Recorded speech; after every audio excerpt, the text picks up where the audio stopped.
Shalom Elohim, haleluya, puji nama Tuhan. Semangat pagi Bapak Ibu Saudara yang dikasihi Tuhan kita Yesus Kristus. Jumpa lagi bersama saya Pendeta Samuel Mamuntu dalam renungan pagi yang ke 2694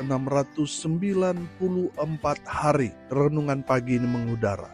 Puji Tuhan. Bapak Ibu Saudara yang dikasihi Tuhan, sebelum kita membaca, mendengarkan, dan merenungkan firman Tuhan hari ini, mari kita berdoa, minta pimpinan Roh Kudus. Kita berdoa. Bapa di surga, berbicaralah kepada kami semua. Pakai firman Tuhan ini untuk menegur kami, menasihati kami, meneguhkan iman percaya kami, dan memberkati kami semua.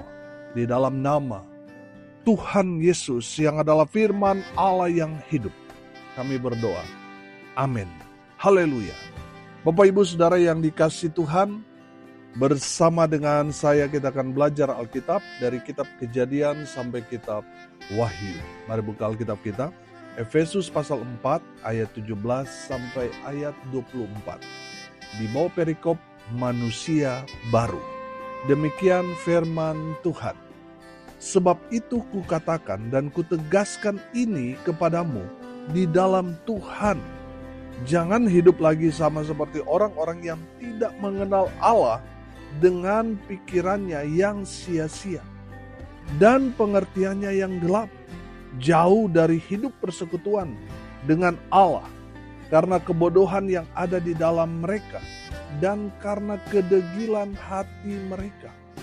Perasaan mereka telah tumpul sehingga mereka menyerahkan diri kepada hawa nafsu dan mengerjakan dengan serakah segala macam kecemaran. Tetapi kamu bukan demikian. Kamu telah belajar mengenal Kristus. Karena kamu telah mendengar tentang Dia dan menerima pengajaran di dalam Dia menurut kebenaran yang nyata dalam Yesus, yaitu bahwa kamu berhubung dengan kehidupan kamu yang dahulu harus menanggalkan manusia lama yang menemui kebinasaannya oleh nafsunya yang menyesatkan, supaya kamu dibaharui di dalam roh dan pikiranmu, dan mengenakan manusia baru yang telah diciptakan menurut kehendak Allah di dalam kebenaran dan kekudusan yang sesungguhnya. Amin. Firman Tuhan, haleluya. Bapak Ibu Saudara yang dikasihi Tuhan, dalam kebenaran firman Tuhan ini Rasul Paulus mau menegaskan kita orang-orang yang sudah percaya kepada Tuhan Yesus untuk tidak lagi hidup sama seperti orang-orang yang tidak mengenal Allah. Orang yang tidak mengenal Allah seperti apa? Hidupnya gelap. Saudara sudah percaya kepada Tuhan Yesus, tapi saudara masih hidup dalam kegelapan. Saudara masih hidup dalam dosa. Saudara masih hidup dalam kecemaran. Saudara masih hidup pakai narkoba, minum mabuk, masih main judi, masih punya simpanan perawan desa. Saudara masih kompromi dengan dosa. Bukankah itu adalah hidup dalam kegelapan?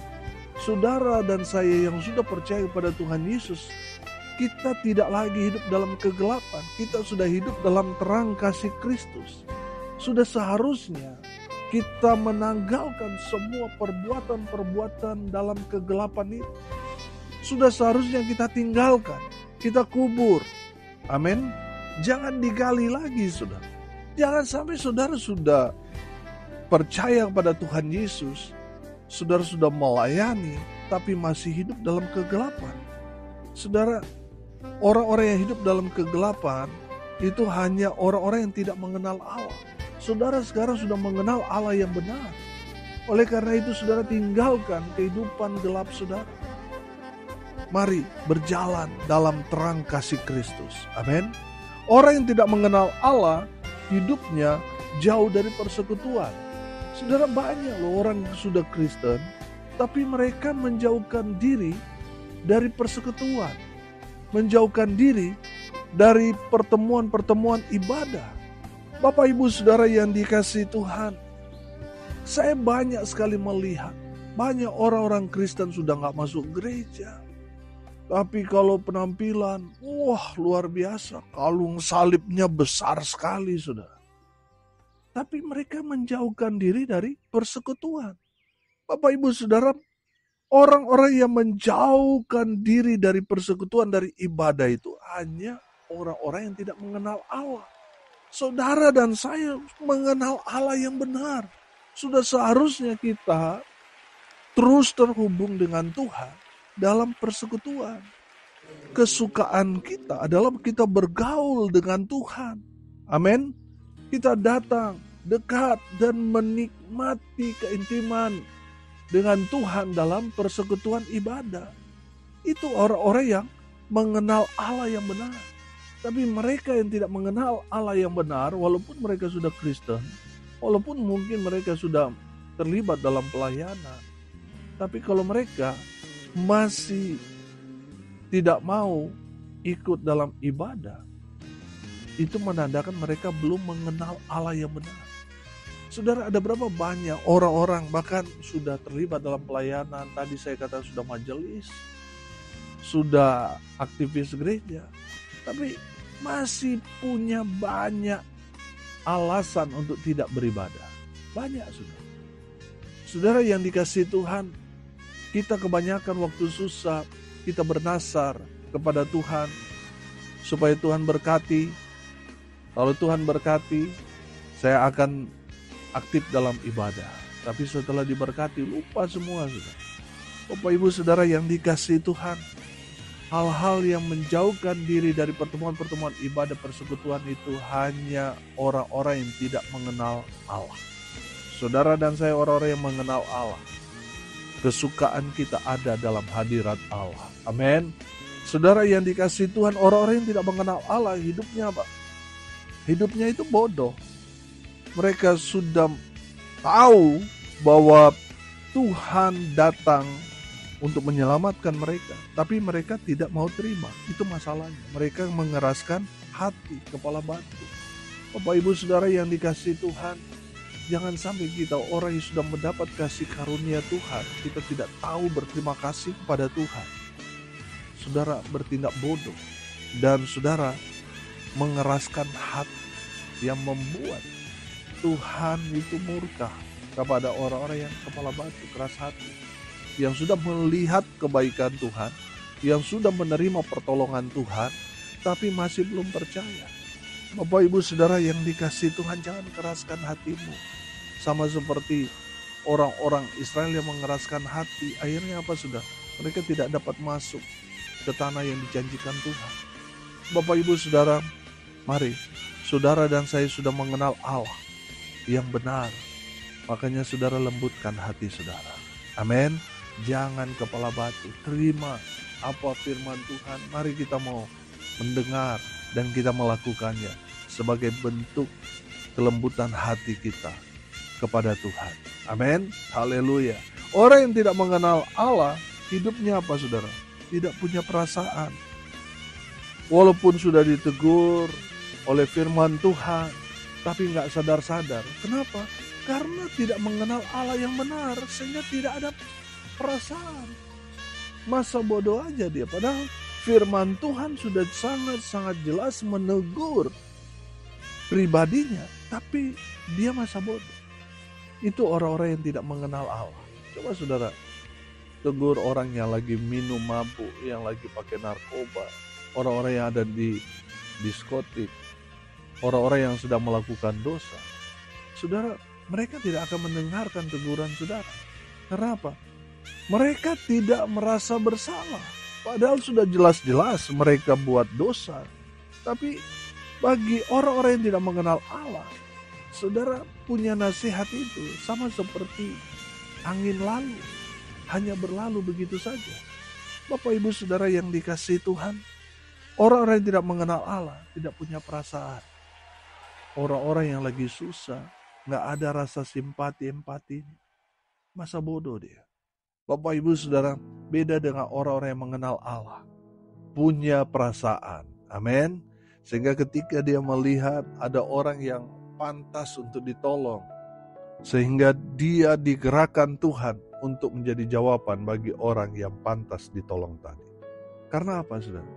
Dia punya perasaan. Bapak Ibu Saudara, ada banyak orang di luar sana, bahkan orang Kristen sendiri sudah gak ada perasaan. Jika melihat ada orang susah, masa bodoh dia. Tapi beda dengan orang-orang yang mengenal Allah yang benar. Mereka pasti akan jadi jawaban, jadi berkat bagi orang-orang yang pantas untuk ditolong. Haleluya. Orang yang tidak mengenal Allah, hidupnya menyerahkan diri pada hawa nafsu. Mereka tidak mau peduli, saudara, dengan ibadah. Mereka tidak tahu lagi, saudara, mana tangan kiri, tangan kanan. Karena apa? Mereka sudah menyerahkan diri mereka pada hawa nafsu. Mereka sudah punya keluarga, tapi masih mau mencari selingkuhan. Mereka sudah diberkati, tapi masih rasa kurang. Akhirnya mereka korupsi. Karena apa, saudara? Mereka telah menyerahkan diri mereka pada hawa nafsu. Sehingga tidak ada lagi hati nurani di sana. Saudara yang dikasihi Tuhan, itulah orang-orang yang tidak mengenal Allah, hidup dalam dosa. Orang-orang yang tidak mengenal Allah, mereka serakah, tidak merasa cukup. Saudara, sadar atau tidak sadar, seringkali kita mengalami hal ini. Kita sudah diberkati, kita merasa kurang. Karena apa? Kita membandingkan dengan orang yang lebih di atas kita. Saudara yang dikasihi Tuhan, kalau saudara masih hidup sehat, bukankah itu berkat Tuhan yang harus kita syukuri? Tapi kenapa, saudara, kita masih suka membanding-bandingkan dengan orang lain? Artinya apa? Kalau kita masih membandingkan dengan orang lain, ada benih keserakahan dalam hati kita. Saudara, syukuri saja apa yang sudah kita dapatkan. Amin. Kesehatan, kekuatan, kemampuan, keluarga, pelayanan yang Tuhan sudah percayakan kepada kita, walaupun gak besar-besar amat, walaupun mungkin baru mulai. Saudara, syukuri, jangan bersikap serakah. Saudara yang dikasihi Tuhan, orang yang tidak mengenal Allah selanjutnya hidupnya cemara. Saudara yang dikasihi Tuhan, Tuhan mau kita hidup dalam kekudusan. Jangan mencemari hidup kita dengan hidup dalam dosa. Hidup dalam dosa persinahan, percabulan.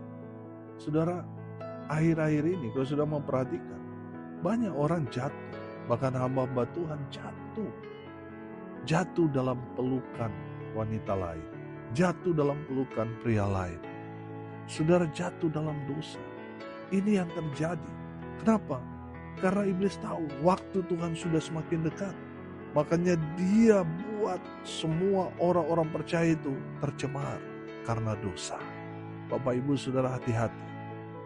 Jaga hidupmu supaya tidak tercemar dengan dosa-dosa persinahan yang disebarkan oleh iblis di akhir zaman ini.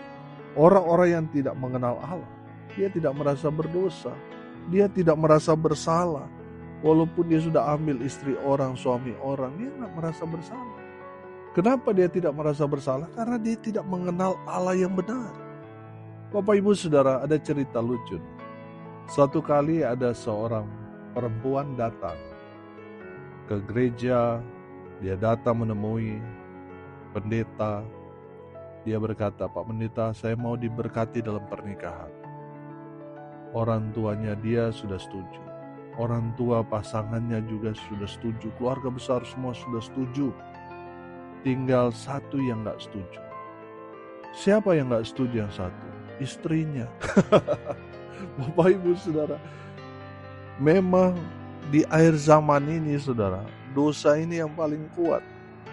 Mau mencemari anak-anak Tuhan.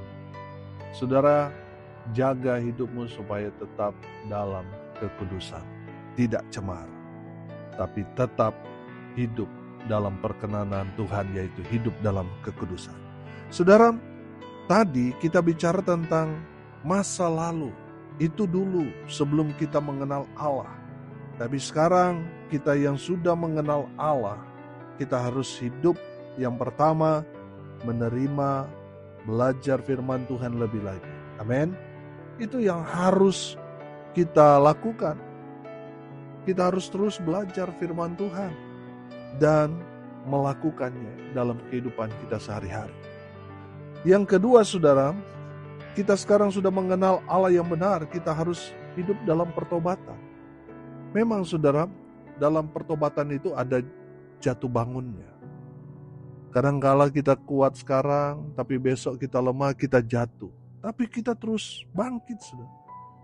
Jangan sampai saudara terpuruk dalam kejatuhan saudara. Akhirnya saudara nggak bangkit-bangkit lagi, saudara. Saudara yang dikasihi Tuhan, kita harus bangkit. Dan jangan saudara jatuh ke lubang dosa yang sama. Saudara yang dikasihi Tuhan, kita harus hidup dalam pertobatan. Dan menghasilkan buah-buah pertobatan selalu. Makanya saudara, orang kalau bertobat, dia nggak boleh sendiri. Dia harus mencari mentor untuk terus mengawal dia, untuk terus selalu memberikan penguatan kepada dia supaya tetap kuat dalam Tuhan. Amin. Haleluya. Yang ketiga, yang terakhir saudara, kita sekarang ya sudah mengenal Allah yang benar. Kita harus mau diproses, semakin hari semakin disempurnakan, diperbaharui dari hari ke hari, supaya semakin sempurna. Haleluya. Bapak Ibu Saudara yang dikasihi Tuhan, hari ini kita belajar orang-orang yang tidak mengenal Allah seperti apa. Hidup dalam kegelapan, jauh dari persekutuan, bodoh, keras hati, tidak punya perasaan, menyerahkan diri mereka pada hawa nafsu, serakah, cemar, dan lain sebagainya. Tapi itu dulu, sebelum kita mengenal Allah yang benar. Sekarang kita telah mengenal Allah yang benar, kita harus belajar terus firman Tuhan itu. Karena apa? Firman Tuhan itu kan pelita, terang. Kalau kita terus belajar firman Tuhan, lama-lama kita yang tadinya gelap, lama-lama jadi terang, saudara. Amin. Haleluya. Makanya kita harus hidup dalam pertobatan terus diproses dari hari ke hari, semakin disempurnakan seperti Tuhan Yesus. Amin. Haleluya. Mari kita berdoa. Terima kasih Bapa di surga atas berkat firman yang sungguh memberkati kami. Berkati semua pendengar dimanapun mereka berada. Tuhan memberkati hidup mereka, rumah tangga mereka diberkati, usaha, pekerjaan, pelayanan mereka dibuat beruntung, berhasil dalam segala hal. Mereka yang sakit Tuhan sembuhkan, mereka yang lemah Tuhan kuatkan, Tuhan hibur mereka yang berduka cita. Dan hamba berdoa biarlah berkat surga turun memenuhi semua pendengar. Bapak Ibu Saudara yang dikasihi Tuhan, arahkanlah hatimu kepada Tuhan dan terimalah berkat dari Tuhan Yesus. Tuhan memberkati engkau dan melindungi engkau. Tuhan menyinari engkau dengan wajah-Nya dan memberi engkau kasih karunia. Tuhan menghadapkan wajah-Nya kepadamu dan memberi engkau damai sejahtera. Di dalam nama Tuhan Yesus, sumber daripada segala berkat. Bapak Ibu Saudara yang percaya, diberkati Tuhan, katakan amin. Puji Tuhan. Bapak Ibu Saudara yang dikasihi Tuhan, kalau saudara merasa diberkati melalui renungan pagi ini, bagikan juga kepada saudara-saudara yang lain supaya mereka juga diberkati, karena untuk itulah kita dipanggil untuk jadi berkat. Salam kasih dari Bali. Saya Pendeta Samuel Mabuntu. Sampai jumpa besok pagi. Tuhan Yesus memberkati kita semua. Haleluya.